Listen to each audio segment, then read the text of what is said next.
E oggi Mare Ricco Siciliano ci porta nel comune di Oliveri per parlare di una pagina di storia di questa località, ma anche di una pagina di storia della Sicilia, perché ci occuperemo della pesca del tonno, la tonnara, che era presente qui proprio dietro le mie spalle. C'è un palischermo e qui ce n'è un altro che deve essere ancora recuperato. Siamo in compagnia dell'assessore Saporito Salvuccia, assessora ai beni culturali. E qui abbiamo invece la professoressa Barresi Angela.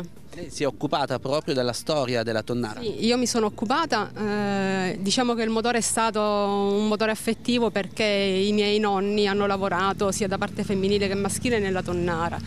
Il nonno come Mascio Scugliaturi, poi appunto vedremo che figura è, e la nonna lavorava proprio nella conservazione del tonno, per cui mossa da questo affetto mi sono appassionato, ho iniziato a raccogliere materiale, anche testimonianza, e ho fatto una tesi di laurea proprio sulla tonnara, soprattutto concentrandomi sull'aspetto etnoantropologico della tonnara. Assessore, oggi Oliveri è un comune a grande vocazione turistica, abbiamo una bellissima spiaggia, un mare pulito, però certamente non dimentica il suo passato, che rappresenta poi l'identità di un territorio. Qui abbiamo un palischermo, meglio i resti di un palischermo, anche due forse, però dentro avete la fortuna di avere un palischermo conservato che tra poco vedremo. E poi qui c'è la tonnara, oggi è diventato un residence, ecco, avete tanti elementi che raccontano questa pagina di storia. Esattamente, e noi stiamo cercando proprio di puntare su questo, perché non ci basta il turismo estivo, il turismo balneare. Il nostro obiettivo è sempre quello di destagionalizzare, per cui questi elementi, la nostra cultura, la nostra tradizione ci può permettere effettivamente di allungare la stagione e di anticipare la stagione estiva, per cui appunto la destagionalizzazione. Dentro, diciamo, c'è il palischermo conservato, si lavorerà per recuperare anche gli altri resti della tonnara. Esatto, io sto cercando, come dire, il mio sogno sarebbe quello proprio intanto di rifare la struttura che conserva il palischermo e poi cercare di recuperare se possibile questo. È chiaro che siamo un po' in ritardo, è un po' difficile, sto cercando di trovare contatti anche, diciamo, alla regione, insomma con la sovrintendenza, proprio perché loro possono aiutarci. Professoressa, cosa ha rappresentato quindi la tonnara per questo territorio? Nasce come fenomeno, diciamo, economico, ma in effetti è molto di più, perché diventa fenomeno di crescita demografica, di aggregazione sociale, culturale anche, perché in pratica la maggioranza del paese viveva proprio sulla tonnara, era un'attesa della stagione di pesca della tonnara, perché questo significava appunto dare la possibilità di vivere per tutto l'arco dell'anno alla maggior parte della popolazione di Oliveri. Ma non erano soltanto gli uomini impegnati in questa attività, c'erano anche le donne e c'erano anche i bambini, perché spesso i bambini durante l'inverno aiutavano le mamme a cucire le reti. E poi appunto si arrivava al momento di mettere in atto tutto quello che si era fatto durante l'inverno, si arrivava al periodo di aprile, tutto ciò che prima c'era nel trazzanaccio e il magazzino veniva portato all'aperto e qui appunto vedevi lavorare un po' tutti e questo diventava un momento di aggregazione sociale. E anche un momento culturale, perché durante il lavoro magari appunto c'era l'occasione di intonare una canzone che in questo modo alleviava e rendeva, diciamo, più gioviale il momento del lavoro. C'era anche il momento che li vedeva impegnati questi pescatori e queste donne nella preghiera, perché durante il periodo per esempio del varo venivano proferite determinate formule, diciamo, rituali. Diciamo tutto appunto un microcosmo sociale, culturale che gravitava attorno a questo fenomeno della tonnara. Anche dicevamo di crescita demografica, perché l'attività della tonnara richiamava pure manodopera dall'esterno. C'erano per esempio le figure degli amministratori dello stabilimento della preparazione e della lavorazione del tonno, che spesso venivano da fuori o da Trapani, oppure appunto le maestranze che lavoravano nell'opificio da Genova. Il RAIS per esempio, il RAIS spesso veniva da Trapani e questo significava richiamare persone dall'esterno. Scambio anche con i paesi limitrofi, perché alcune donne per esempio di Oliveri andavano a prestare lavoro nella tonnara di Salicà, oppure alcune anche a San Giorgio. Interessante anche per esempio una certa, come si può dire, un certo atteggiamento di contrasto fra gli operai, i marinai di Oliveri e i marinai di San Giorgio, perché entravano in rivalità, e quindi la nascita di determinate canzoni che insomma erano di strambotto fra l'una e l'altra fazione marinaresca. Tutto un microcosmo che appunto è diventata la storia di questo paese e che sarebbe bene riportare in vita. Assessore, qui c'è il paleschermo, andiamo dentro, così abbiamo anche la possibilità di incontrare qualche testimonianza di questo passato. Qui avete la fortuna ancora di avere un maestro d'ascia. Esattamente, e noi vorremmo proprio puntare su di lui, perché effettivamente lui con la sua esperienza, poi tra l'altro è uno dei pochissimi rimasti, può davvero aiutarci negli interventi che sono necessari, perché è chiaro che sono necessari degli interventi da fare, non solo nella struttura ma anche proprio nell'imbarcazione stessa, sia in quella interna che in quella esterna, per quello che rimane. Abbiamo un paleschermo proprio davanti ai nostri occhi, ne abbiamo visti tanti, però questo è forse quello meglio conservato. Sì, perché è stata fatta un'operazione di restauro, dovrebbe essere rifatta perché in effetti dovrebbe essere fatta periodicamente.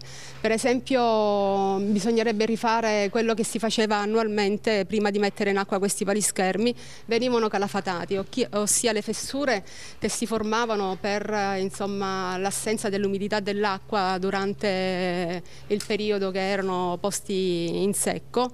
Queste fessure venivano trattate con pece e canapa.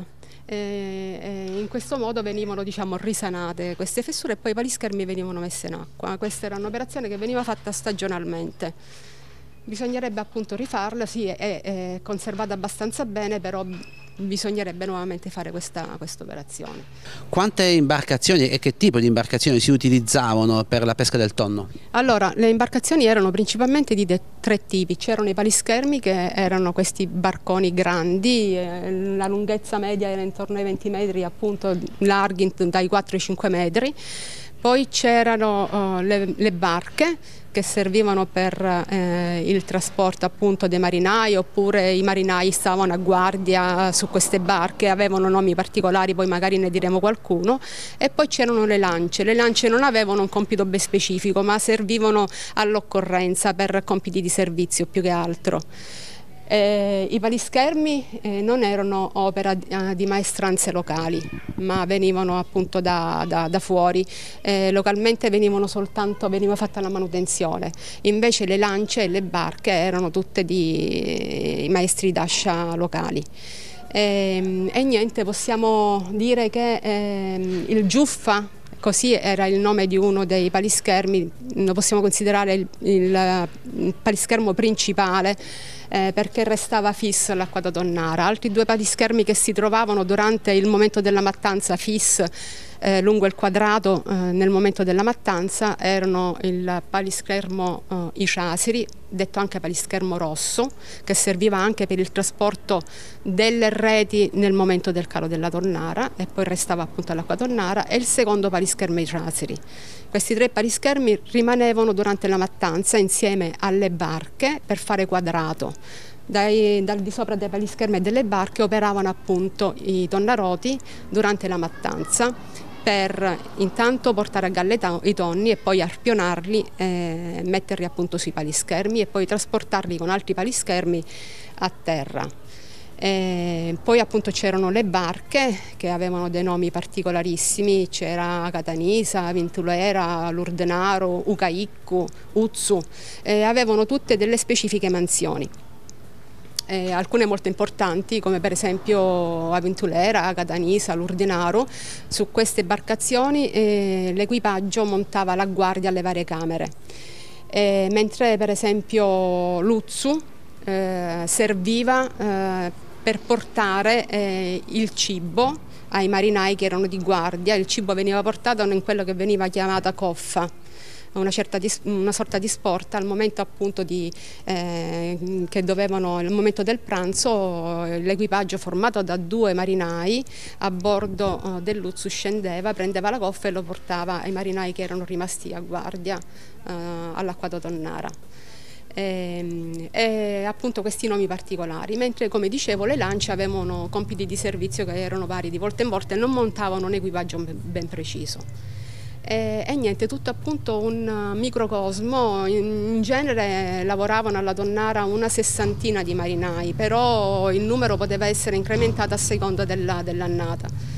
Diciamo che la vita di questi marinai, chiamati nel loro insieme ciurma di terra, era una vita molto dura, possiamo dire ai limiti della schiavitù, perché loro firmavano un contratto collettivo all'inizio della stagione di pesca, già a partire dai primi di aprile, che li impegnava per 105-110 giorni l'anno, 24 ore su 24. Dovevano essere reperibili in qualsiasi momento e erano tenuti a svolgere qualsiasi compito, non si potevano esimere da qualsiasi tipo di compito. Era un contratto collettivo che però dovevano sottoscrivere singolarmente al momento dell'assunzione. Venivano retribuiti con una paga che era variabile a secondo dei compiti che avevano. Ovviamente la paga, diciamo, più corposa spettava a Rais, che era il, fra virgolette, capo dei marinai. Poi c'era Usuttarrasi, il sotto Rais e il vice Rais. Puntualizziamo che il Rais spesso veniva da fuori, solitamente era trapanese, e il vice Rais era sempre locale, quasi sempre sì locale, ma non perché localmente non ci fossero le competenze, ma perché effettivamente la responsabilità era eccessiva. Qualche annata era capitata che la pesca fosse andata male, quindi insomma le colpe erano ricadute interamente su Rais, che ne aveva subite le conseguenze, per cui nessuno si sentì più, diciamo, in animo di poter avere questo compito così oneroso. Precisiamo che l'annata andò male perché in effetti fu un'annata terribile per quanto riguarda, insomma, le correnti, per fenomeni meteorologici particolari. E poi andiamo alla paga più piccola che spettava, diciamo, meno consistente, che spettava al marinaio di terzo grado. Ancora al di sotto però c'erano i lancieri, che avevano una paga ancora più esigua, perché mentre i marinai di qualsiasi grado, sia capi che marinai semplici, avevano diritto a una corrispondenza in denaro, però anche in natura, i lancieri e anche i faratici, che adesso spiegheremo chi erano, avevano soltanto la paga monetaria, quindi non avevano diritto alla percentuale sul pescato. I faratici erano diciamo, degli operai che venivano quasi sempre da fuori, erano persone che riuscivano a trasportare sulle loro spalle pesi enormi, quelli cioè incaricati di prendersi addosso sulla schiena i tonni da dove venivano scaricati dai carrelli fino all'ingresso dell'opificio. All'ingresso dell'opificio i tonni venivano subito pesati, annotati dall'amministratore, e dopodiché c'era proprio nelle immediate vicinanze un mascio scugliaturi. Un mascio scugliatura aveva un compito importantissimo. Importantissimo perché da questo compito si determinava la buona riuscita anche della conserva del tonno. Doveva staccare la testa al tonno, aprire il ventre del tonno, però aprirlo in maniera tale da non portare danno, diciamo, alla parte più preziosa del tonno, che erano le sacche ovariche o spermatiche, perché dalle sacche ovariche si sarebbe ottenuta la bottarga, che era già allora ovviamente considerata una prelibatezza.